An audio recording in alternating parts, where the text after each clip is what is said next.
Maya Rodriguez wiped down the last table in the corner booth, her feet aching after another long shift at Danny's diner. At 17, she had already mastered the art of balancing 3 plates on one arm while pouring coffee with the other. The red vinyl seats were cracked with age, and the fluorescent lights buzzed overhead, casting everything in that familiar yellowish glow that made even the freshest food look tired. She glanced at the clock above the kitchen pass. 10:30. Just 30 more minutes until closing time, and then she could finally head home to help her little brother Tommy with his math homework.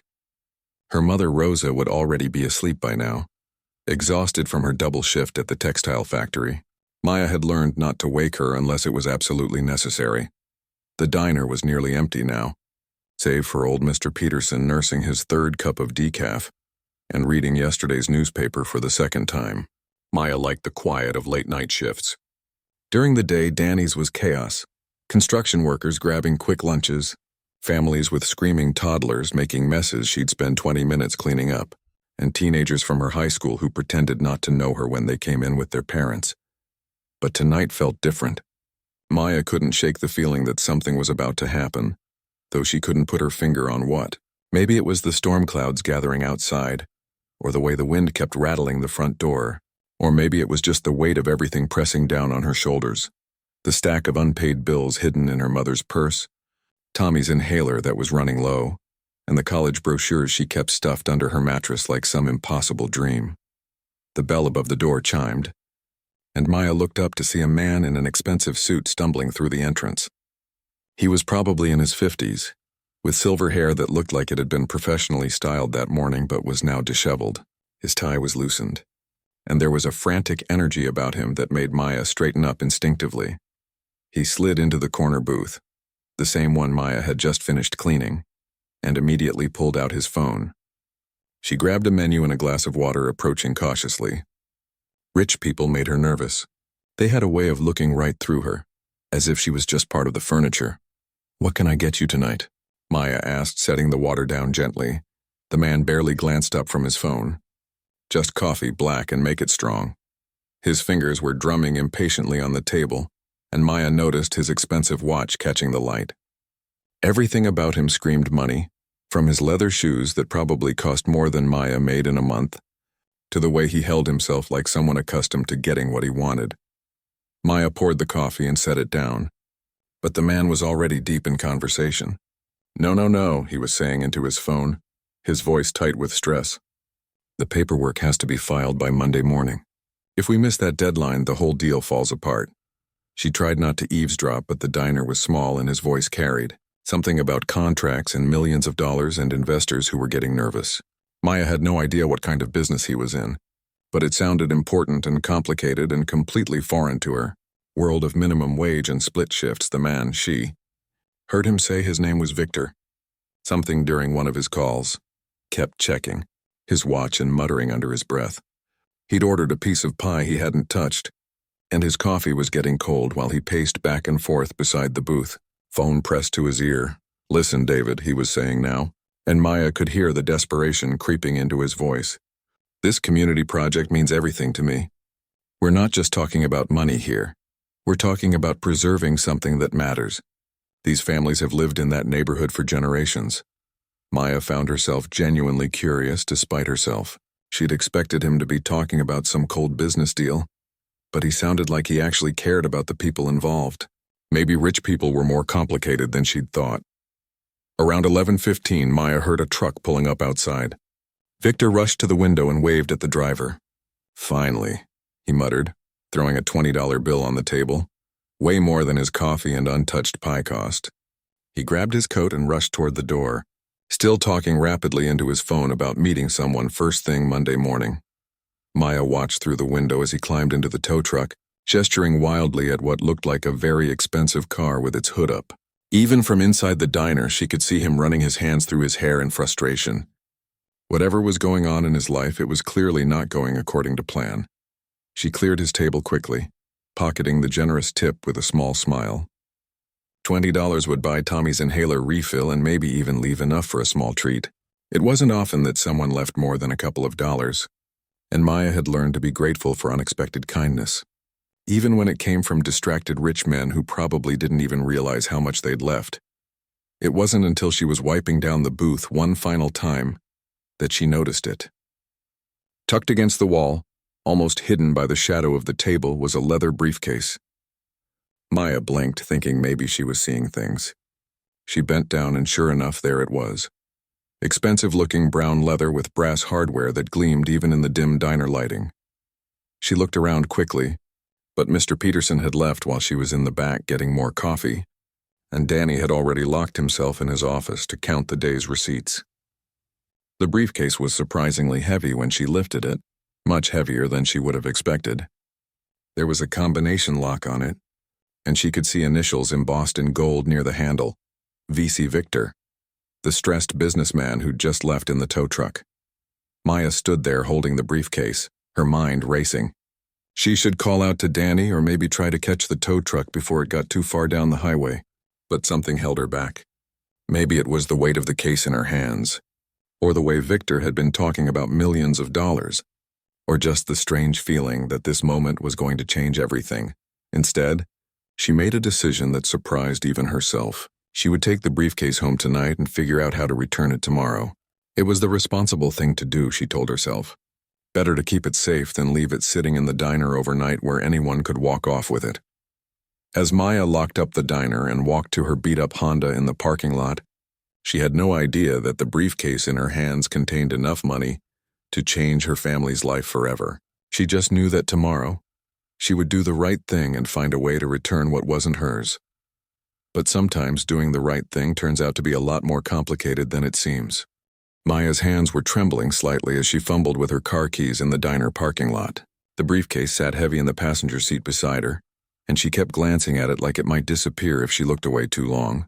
The drive home through the quiet suburban streets felt longer than usual, every red light giving her more time to think about the expensive leather case and what she should do with it. Her family's apartment was on the second floor of a tired-looking building where the paint peeled around the windows, and the stairs creaked with every step. Maya climbed slowly, trying not to make noise with the briefcase bumping against her leg. She could hear Mrs. Chen's television through the thin walls and the sound of her upstairs neighbor's baby crying. Home, sweet home, she thought with a mix of affection and frustration.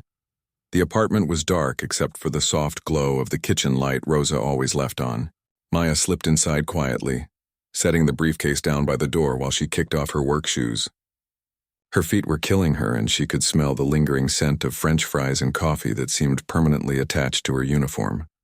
Tommy was asleep on the couch, his math textbook still open on his chest and his pencil dangling from his fingers. At 12 years old, he was already showing signs of being smarter than anyone else in the family, but his asthma kept him from playing sports like other kids. Maya gently moved the book and covered him with their grandmother's old quilt. She could hear Rosa's soft snoring from the bedroom they shared. Her mother worked from 6 in the morning until 2 in the afternoon at the factory, then caught a bus across town to clean office buildings until 10 at night. Maya tried to calculate in her head how many hours of sleep her mother got each night and usually came up with a number that made her feel guilty for her own exhaustion. Maya picked up the briefcase and carried it to the small kitchen table, setting it down under the fluorescent light that flickered occasionally. She stared at it for a long moment, running her fingers over the smooth leather. The combination lock looked complicated, with 3 numbers that could be set to anything from 0 to 9. She tried a few obvious combinations, 1, 2, 3, 9, 9, 9, 0, 0, 0, but nothing worked. She was about to give up and just wait until morning to figure out how to contact Victor when she noticed something. The briefcase wasn't sitting quite right on the table. One corner was slightly raised, and when she pressed down on it, she heard a small clicking sound. The latch mechanism looked loose, like maybe it had been damaged at some point. Maya lifted the briefcase carefully and examined the hinges. They seemed solid enough, but when she set it back down with a little more force than intended, something gave way. The locks popped open with a soft click, and the briefcase fell open like a book. For a moment, Maya couldn't process what she was seeing. The briefcase was lined with dark fabric, and inside were neat stacks of cash held together with rubber bands. Not just a few bills, but thick bundles of $100 bills arranged in perfect rows. Her brain struggled to make sense of it. This wasn't just money. This was more money than she had ever seen in one place in her entire life. With shaking hands, Maya picked up one of the bundles and flipped through it. All hundreds. She counted quickly, 50 bills in the stack, which meant $5,000 in her hands. She looked back at the briefcase and tried to count the remaining bundles. There had to be at least 20 more stacks just like the one she was holding. "Oh my God," she whispered, and then immediately looked toward the bedroom, hoping she hadn't woken her mother. Her heart was pounding so loudly she was sure the neighbors could hear it. Maya set the money down carefully and looked more closely at the briefcase's contents. Underneath the cash were some official-looking documents in a manila folder. She opened it with trembling fingers and saw contracts, legal papers with lots of small print and what looked like property deeds. There were photographs, too. Pictures of a neighborhood with small houses and tree-lined streets. Some of the houses looked old but well-maintained, with front porches and flower gardens. One document caught her attention. It was a letter on expensive letterhead from something called Kingston Community Development. The letter talked about a project to preserve affordable housing and protect families from displacement. Victor's signature was at the bottom, along with a date from just 3 days ago. Maya sat back in the rickety kitchen chair and stared at the money. She pulled out her phone and used the calculator app, counting and recounting the bundles. Each time she came up with the same impossible number, $100,000. More money than her family made in 3 years of working multiple jobs and scraping by. She thought about Tommy's inhaler, which cost almost $200 every month and wasn't fully covered by their basic insurance. She thought about the eviction notice Rosa had hidden in her purse last week, thinking Maya hadn't seen it. She thought about the college acceptance letter she'd received but couldn't afford to accept, and how she'd told everyone she was taking a gap year when really she just couldn't pay tuition. "Maya, what are you doing up so late?" Rosa's sleepy voice made Maya jump. She quickly closed the briefcase, but not before her mother caught a glimpse of what was inside. Rosa shuffled into the kitchen in her faded robe and slippers, her dark hair messy from sleep. She looked exhausted even after resting, with dark circles under her eyes that makeup couldn't hide anymore. "Mija, what is that?" Maya's mouth felt dry. "I found it at work. A customer left it behind." Rosa moved closer, her eyes widening as she saw the corner of a cash bundle sticking out where the briefcase hadn't closed completely. Is that money?" Maya nodded, unable to find words. Rosa sat down heavily in the chair across from her, and for a long moment neither of them spoke. The kitchen clock ticked loudly, and somewhere in the building a door slammed shut. "How much?" Rosa asked quietly. "A lot," Maya whispered.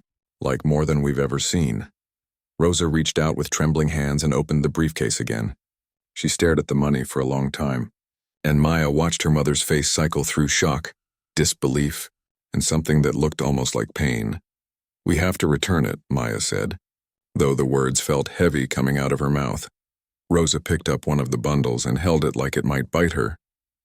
"Of course we do," she said, but her voice lacked conviction. "But Maya, do you know what this could mean for us? Tommy's medicine, your college, maybe even a real apartment with working heat." Maya felt tears stinging her eyes. "I know, Mama, but it's not ours." "The person who lost this," Rosa said, gesturing at the expensive briefcase, "they probably have so much money they won't even miss it. Look at this case, and it probably costs more than I make in a month." They sat in silence again, both staring at the money spread across their second-hand kitchen table. Maya thought about Victor's phone calls at the diner, how stressed he'd seemed, but she also thought about the college brochure hidden under her mattress and the way Rosa's face looked when she had to choose between groceries and electricity. What kind of person just leaves this much money sitting around? Rosa asked, and Maya could hear the rationalization beginning in her mother's voice. "Someone who was having a really bad night," Maya replied, remembering Victor's frantic energy in the tow truck. Rosa closed the briefcase slowly. "Well, we don't have to decide anything tonight. Let's just think about it, sleep on it." But Maya knew that neither of them would be getting much sleep with $100,000 sitting on their kitchen table, representing everything they'd ever wanted and everything they'd never be able to have if they did the right thing. Maya stared at the ceiling of her bedroom, watching the shadows from passing cars sweep across the cracked plaster. It was 3 a.m, and she hadn't slept a minute. Every time she closed her eyes, She saw those neat stacks of $100 bills spread across their kitchen table like some impossible dream made real. Rosa was lying in the twin bed across from hers, but Maya could tell from her breathing that she wasn't asleep either. They'd moved the briefcase to Maya's closet before going to bed, hiding it behind old winter coats and boxes of childhood memories, but Maya could feel its presence anyway, like it was calling to her through the thin closet door. She thought about Tommy, sleeping peacefully on the living room couch. Last month, they'd had to take him to the emergency room when his inhaler ran out and they couldn't afford a new one right away. Maya would never forget the panic in Rosa's eyes as they watched their little boy struggle to breathe, or the way the hospital staff had looked at them when they'd asked about payment plans for a $200 prescription. The money in that briefcase could buy Tommy a whole year's worth of medicine. It could pay their rent for the next 2 years. It could send Maya to college and maybe even let Rosa quit one of her jobs so she could actually see her children once in a while. When morning finally came, Maya felt like she'd been hit by a truck. She showered and got dressed for school, moving like she was underwater. Rosa was already gone for her early shift, but she'd left a note on the kitchen table. "We'll talk about this tonight. Don't do anything yet." At school, Maya felt like everyone could see right through her. During lunch, she sat with her best friend Chris, picking at a sandwich she'd made from the last of their bread. Chris was talking about her weekend plans, shopping with her mom, maybe catching a movie, and Maya realized how different their worlds really were. "You're being weird today," Chris said, studying Maya's face. "What's going on?" Maya almost told her everything right then. Chris was the kind of person who always knew what to say, who made everything seem simpler than it really was.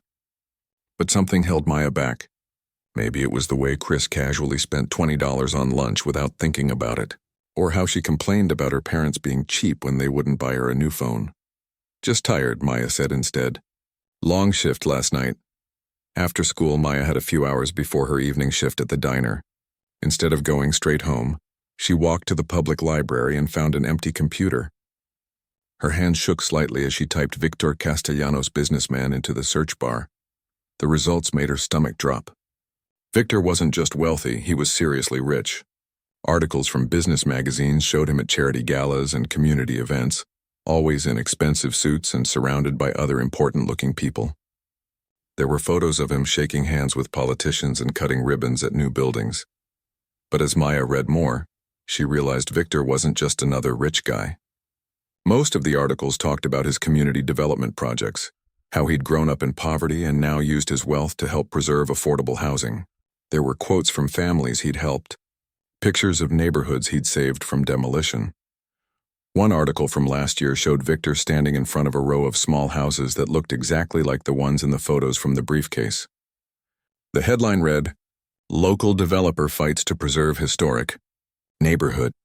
The article explained how Victor had spent years and millions of his own money trying to buy properties from corporations that wanted to tear them down and build expensive condos. Maya's heart sank as she read about families who'd lived in the same houses for generations, grandparents who'd raised their children there and didn't want to be forced out by rising property values. It sounded exactly like what was happening in Maya's own neighborhood, where rent kept going up and longtime residents kept getting pushed out. She found Victor's company website and saw more photos of the neighborhood project. There were testimonials from residents, including an elderly woman named Mrs. Patterson, who said Victor's project had saved her family home where she'd lived for 40 years. A young father named Carlos talked about how the affordable housing program let him raise his kids in the same community where he'd grown up. Maya closed the browser and sat back in the hard library chair. This wasn't just about returning money to some random rich person. The cash in that briefcase was meant to help families stay in their homes, to preserve a community that might otherwise be destroyed. On her way to work, Maya stopped by the corner store where Danny, the diner owner, sometimes bought supplies. The elderly owner, Mr. Kim, knew Maya's family and always asked about Tommy's health. "You look troubled today," Mr. Kim said, as Maya bought a pack of gum with her last dollar. Without thinking, Maya found herself saying, "Mr. Kim, what would you do if you found something valuable that didn't belong to you, but keeping it could solve all your family's problems?" Mr. Kim studied her face carefully. "That depends, I think. What kind of problems are we talking about? Maya thought about Tommy's medicine, about Rosa working herself to death, about her own dreams gathering dust under her mattress. Big problems. The kind that keep you awake at night. And the person who lost this valuable thing, do they have big problems too? Maya nodded, thinking about the stress in Victor's voice, the community depending on his project. Mr. Kim was quiet for a moment, straightening items on the counter. You know, I came to this country with nothing 50 years ago. Many times I was tempted to take shortcuts, to do things that weren't quite right because life was so hard. But my father always told me that how you behave when no one is watching, that's who you really are. At the diner that night, Maya couldn't stop thinking about her conversation with Mr. Kim. She kept looking at the corner booth where Victor had sat, remembering his frantic phone calls about Monday deadlines and community projects. Her coworker, Janet, a woman in her 40s with 3 kids, noticed Maya's distraction. You seem off tonight, honey. Everything okay at home? Maya almost confided in Janet, who understood financial struggles better than most people. Janet often worked double shifts to make ends meet and had once mentioned selling her wedding ring to pay for her daughter's school clothes. Janet, Maya said carefully, do you think rich people deserve to have bad things happen to them? Janet laughed, but not meanly. Honey, rich or poor, we all got our troubles. Money might solve some problems, but it usually creates new ones. Why you asking? Just wondering if it's wrong to think that someone with a lot of money won't miss a little bit of it. Janet stopped wiping down the counter and looked at Maya seriously. That's a dangerous way of thinking, sweetheart. Once you start telling yourself that taking something is okay because the other person won't miss it, where does that stop? Besides, you don't really know what that money means to them. Maya nodded, but part of her wondered if Janet would feel the same way if she knew about the briefcase full of cash sitting in Maya's closet. It was easy to talk about doing the right thing when you weren't staring at the solution to all your problems. When Maya got home that night, Rosa was waiting up for her. The briefcase sat on the kitchen table again, and Maya could see that Rosa had been looking through the documents. I've been thinking about this all day, Rosa said quietly, and I found something interesting in these papers. She showed Maya a document with a Monday deadline, just 2 days away. Whatever this money is for, it has to happen soon. Which means if we're going to return it, we need to decide quickly. Maya sat down heavily, feeling the weight of the decision pressing down on her shoulders. In less than 48 hours, she would have to choose between her family's future and doing what she knew was right, and time was running out. Sunday morning arrived gray and drizzly, matching Maya's mood perfectly. She sat at the kitchen table staring at the briefcase, which seemed to have grown heavier overnight. Rosa had left early for her weekend shift, but not before giving Maya a long, meaningful look that said everything without words. Tommy was eating cereal and watching cartoons, blissfully unaware that his sister held their family's future in her hands. Maya watched him laugh at something on TV and noticed how he paused every few minutes to use his inhaler. The sound of his slightly labored breathing was a constant reminder of everything they couldn't afford. Maya, you're being weird again, Tommy said without looking away from the screen. You keep staring at that bag thing. It's not mine, Maya said quietly, more to herself than to him. Then why do you have it? The simple question from her 12-year-old brother hit Maya like a punch to the stomach. Why did she have it? She'd had almost 2 full days to return it, but here she was, still sitting with it in her kitchen like she was waiting for some magical solution to appear. Maya picked up her phone and stared at the business card she'd found in the briefcase. Victor Castellanos, president, Castellanos Development Group. The phone number was printed in elegant script below his name. Her finger hovered over the keypad for the longest time. She thought about the research she'd done, about the families who would lose their homes if Victor's project failed. But she also thought about her own family. Rosa's exhausted face when she came home from 16-hour workdays. Tommy's medical bills piling up on the counter. Her college acceptance letter that might as well have been written in a foreign language. Maya's phone buzzed with a text from Chris. Want to hang out today? My mom's taking me shopping for homecoming dress. You should come. Maya stared at the message for a long time. Homecoming. She'd completely forgotten about the dance. While her classmates were worried about dresses and dates, she was sitting here debating whether to commit what was essentially theft. The distance between her life and theirs had never felt bigger. She texted back, "Can't today. Have something important to do." and suddenly Maya knew what that something was. Her hands were shaking as she dialed Victor's number. The phone rang once, twice, 3 times. Maya almost hung up, but then a familiar voice answered. Victor Castellanos. Hi. Maya's voice came out as a croak. She cleared her throat and tried again. Mr. Castellanos? This is Maya Rodriguez. I work at Danny's Diner on Highway 9. There was a pause. The diner? Yes, I was there Friday night. Is everything all right? You left something behind, Maya said, her heart pounding so hard she was sure he could hear it through the phone. Something important. Another pause, longer this time. My briefcase? The relief in his voice was immediate and overwhelming. Oh my God, yes. I've been going crazy looking for it. I've called every place I stopped that night. I have it, Maya said simply. It's safe. Thank you, Victor said, and Maya could hear the emotion in his voice. You have no idea what this means. That briefcase contains everything I need for a project that's been years in the making. Can we meet? I can come to you right now. Maya looked around their small apartment with its peeling wallpaper and second-hand furniture. No, I'll come to you. Where would you like to meet? Victor gave her the address of his office building downtown. I'll be here all day. And Miss Rodriguez? Thank you for calling. You're saving a lot of people you've never even met. The drive downtown felt like the longest trip of Maya's life. The briefcase sat in her passenger seat, and she kept glancing at it like it might suddenly disappear. Part of her wished it would.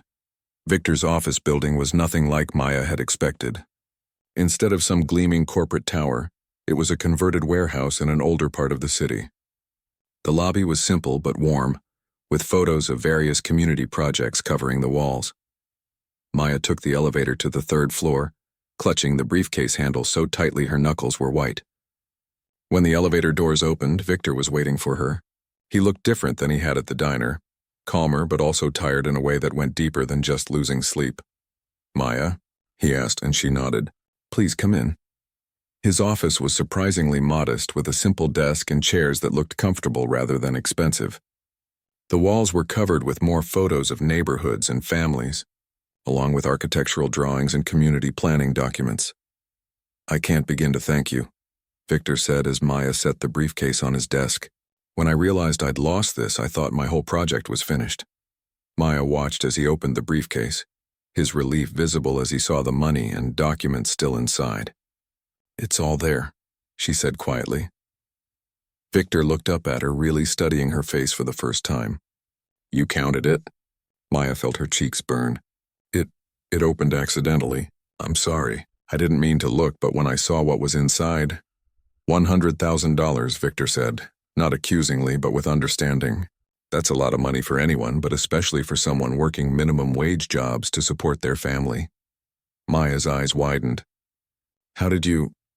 I grew up 3 blocks from where you live now, Victor said gently. I know what it's like to choose between food and medicine, to watch your parents work themselves to death just to keep a roof over your head. I know what that money could mean to your family. Maya felt tears stinging her eyes. Then you know how hard this is. Victor nodded slowly. Harder than most people could imagine. Maya, can I ask you something? What made you call me instead of keeping the money? Maya was quiet for a long moment, thinking about everything that had led to this moment. I kept thinking about your phone calls at the diner. You weren't just talking about money. You were talking about families, about people who needed help. And then I looked you up and saw what you really do. She gestured at the photos on the walls. Those people in the pictures, they look like my neighbors. Like my family.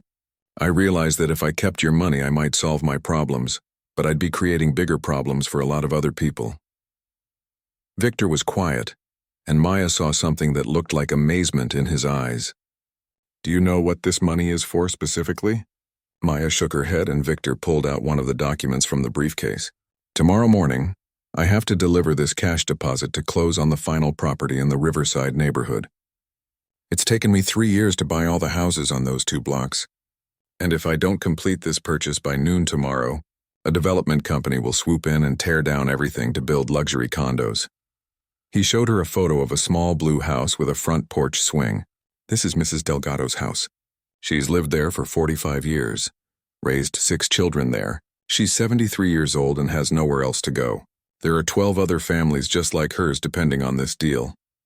Maya stared at the photo, thinking about her own family's struggles with rising rent and the constant fear of displacement.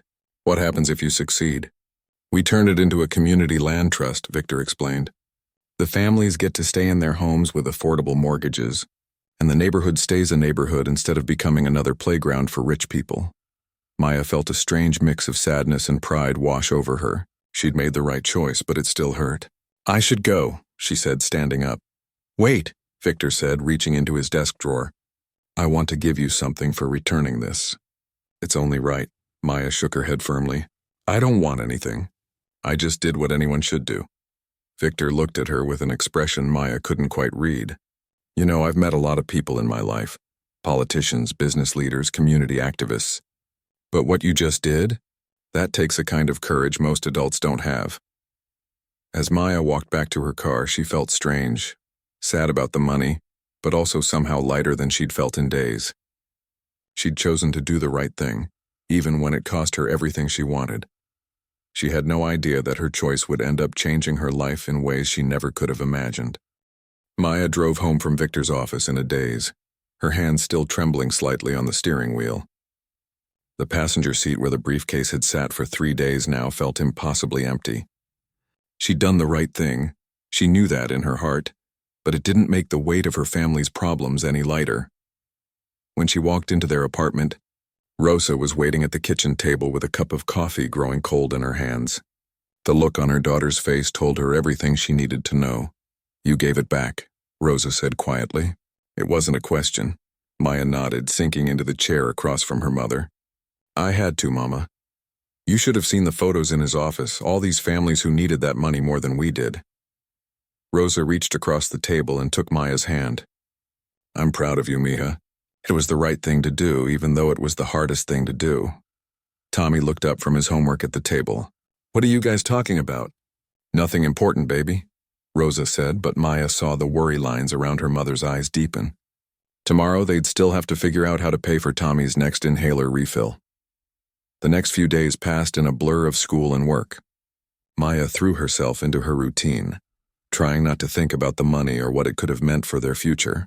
At the diner, she found herself glancing at the corner booth where Victor had sat, wondering if his project had succeeded. It was Thursday evening when everything changed. Maya was refilling the coffee station when Danny called her over to the front counter. Standing there was a woman with a professional camera and a man with a notebook who looked like reporters. Maya Rodriguez? The woman asked with a friendly smile. I'm Lisa Chen from Channel 7 News, and this is my colleague Mike from the Tribune. We'd like to talk to you about something pretty amazing that happened this week. Maya's stomach dropped. I don't know what you're talking about. The man, Mike, smiled gently. Victor Castellanos told us about what you did, about finding his briefcase and returning it instead of keeping the money. He asked us not to share your story without your permission. Lisa added quickly, but he thought people should know about your integrity, especially young people who might be inspired by your example. Maya felt her face burning. I just did what anyone should do. That's exactly what makes this story so special, Mike said. Mr. Castellanos completed his property purchase yesterday, by the way. 13 families get to keep their homes because of your honesty. The reporters explained that Victor had contacted them because he felt Maya's story deserved to be told. They interviewed her right there in the diner, asking about her family, her dreams, and what had motivated her to return the money. Maya was nervous and stumbled over some of her words, but she tried to be honest. She talked about her family's struggles, about wanting to do right even when it was hard, and about how she'd learned that sometimes doing the right thing meant thinking about people beyond yourself. The story aired 2 days later. Maya watched it with Rosa and Tommy on their old television, cringing at seeing herself on screen but feeling proud too. The reporter had done a good job of explaining not just what Maya had done, but why it mattered. What happened next surprised everyone. Maya's phone started ringing Sunday morning and didn't stop. Local newspapers wanted interviews. Radio stations called the diner asking to speak with her. But more importantly, people from all over the city started reaching out with offers of help. The first call was from Dr. Patricia Williams, a pediatrician who'd seen the news story. I was so moved by your integrity, she told Maya. I'd like to provide free medical care for your brother, including all his asthma medications for the next 2 years. Maya almost dropped the phone. But why? You don't even know us. Because what you did gives me hope, Dr. Williams said simply, and because every family should have access to health care. More offers followed. The owner of a local grocery store called to say he'd set up an account for the Rodriguez family.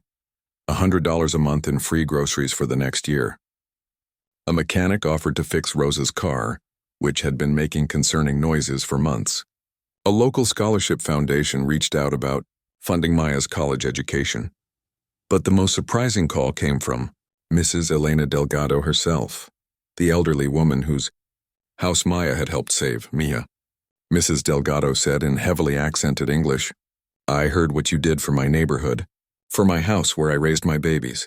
I want to meet you." Maya visited Mrs. Delgado the following Saturday. The small blue house with the front porch swing was exactly as beautiful as it had looked in Victor's photo. Mrs. Delgado served homemade tamales and told Maya stories about raising 6 children in that house, about watching the neighborhood change over the years, about her fear that she'd have to leave the only home she'd ever really known. "You saved more than just houses," Mrs. Delgado said, pressing Maya's hands in hers. "You saved our community, our memories, our family history. How do I thank someone for that?" Maya felt tears in her eyes. "You don't have to thank me. I just did what felt right." "That's exactly why I want to help you now," Mrs. Delgado said. She explained that her late husband had left her a small savings account that she'd been saving for her grandchildren's education. "But they're all grown now with good jobs. This money should go to someone who will use it to help others, the way you helped us." Maya tried to refuse, but Mrs. Delgado was as stubborn as Maya's own grandmother had been. "It's not charity, Mija. It's an investment in the future." The check was for $15,000, enough to cover Maya's first year of college tuition. Over the following weeks, Maya learned that Victor had been quietly telling her story to anyone who would listen.